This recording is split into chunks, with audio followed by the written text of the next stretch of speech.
Hi everyone, I'm Huub Hildenbrand. Thanks for tuning into my channel, Huub Hildenbrand Guitar Academia. Today we have lesson 4 of the beginner's course, starting from 0. And this lesson 4 is lesson 1 of rhythmic notation. So it's our first notation class, our first notation lesson. So let's get right into the endless ocean of music.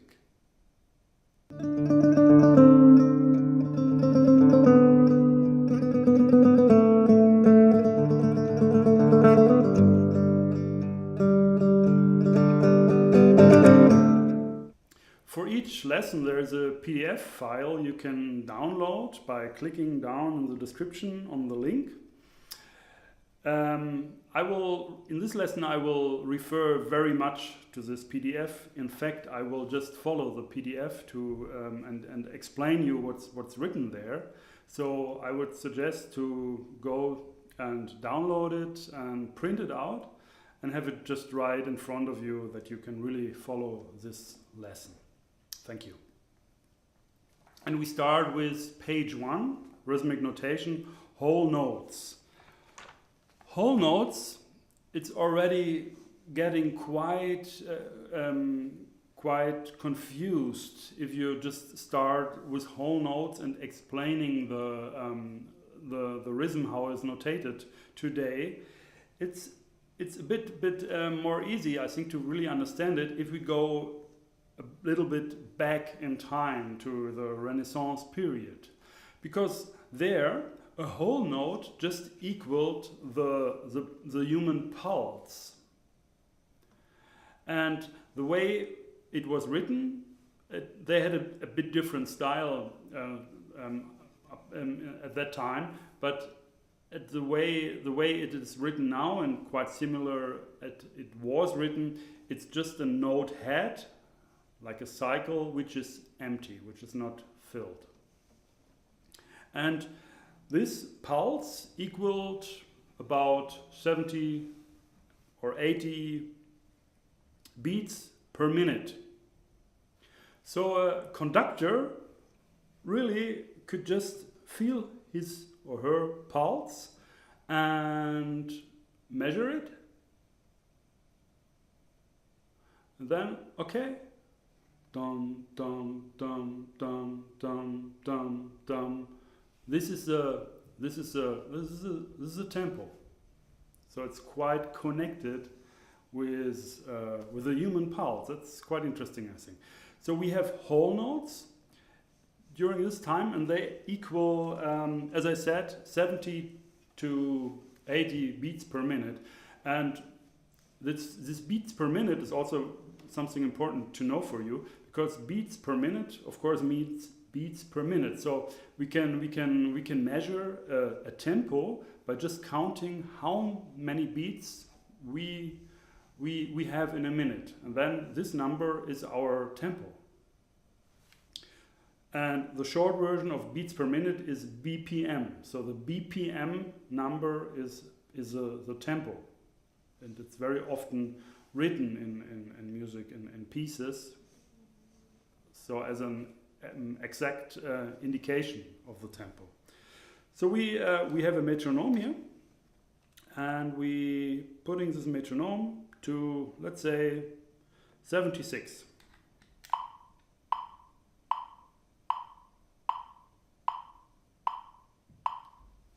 So these are whole notes.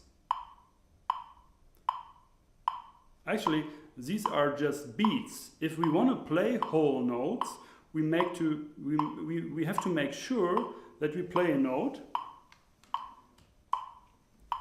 Just put it on here. Play a note which has the length of one click to the next. So we play.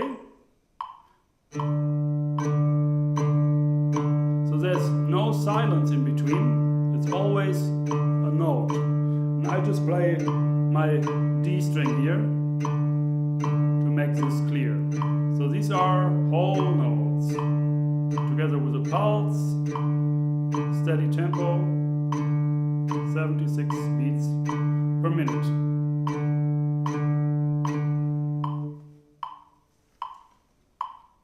Okay, so the next step is the division of one whole note, of one pulse, you can say into two equal parts. So by dividing these whole notes into two equal parts, so these are the whole notes, and if I divide it into two equal parts, I have, so in the time where it's just one clap of the pulse, I play two notes. And these notes, they are called half notes. And they look exactly as a whole notes. They have a note head, which is not filled, and a stem. And in the PDF file,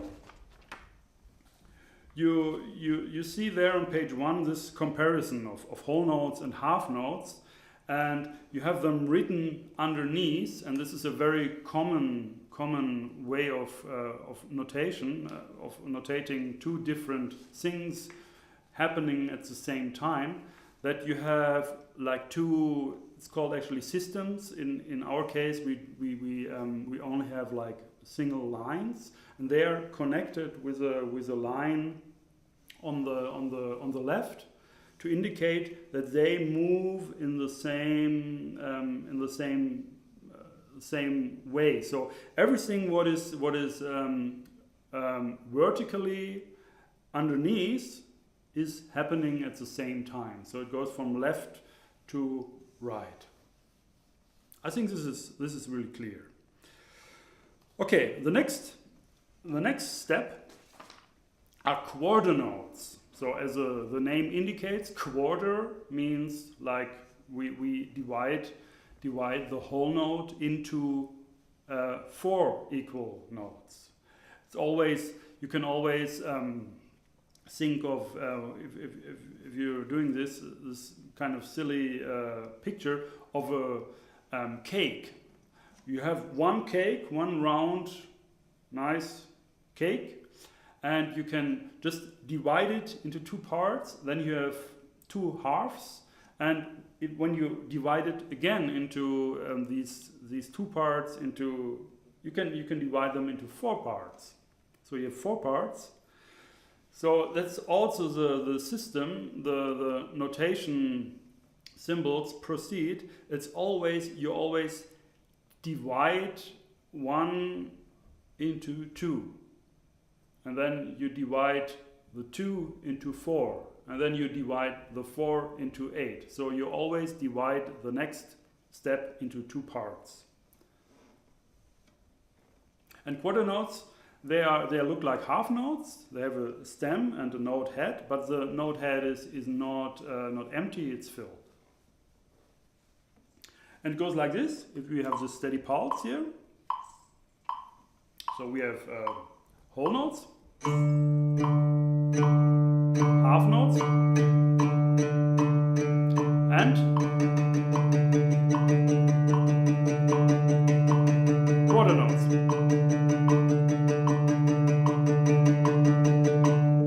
They're actually quite quick quarter notes.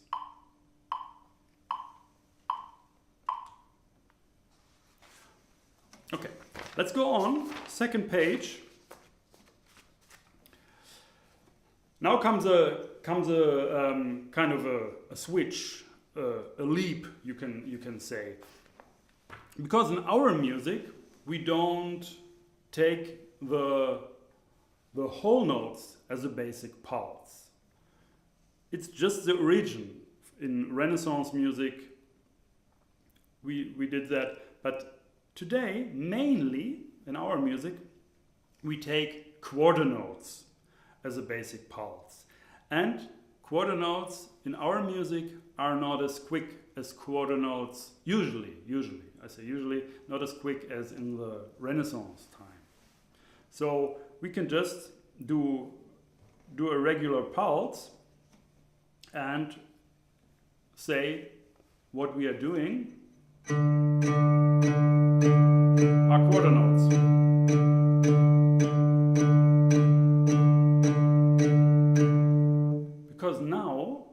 We don't have a fixed tempo.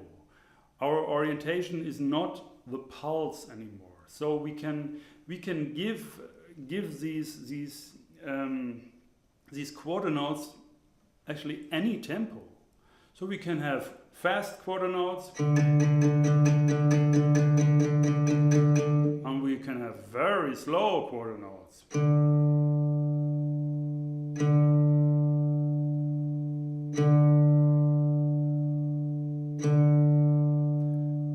So as you notice, quarter notes, half notes, whole notes has actually nothing to do with the actual tempo. It's always about relative tempo. So if we have whole notes, our quarter notes are just twice as fast. Or if we have half notes in comparison to whole notes, we have like a double. They go in a kind of a double speed, these half notes.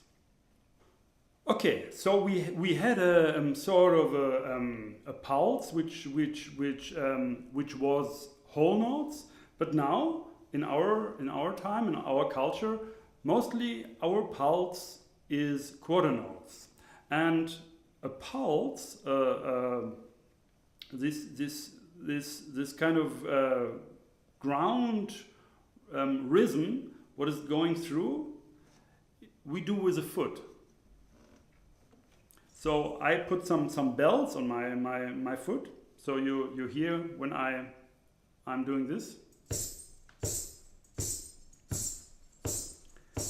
So if we play quarter notes, and we have this quarter note pulse, just play.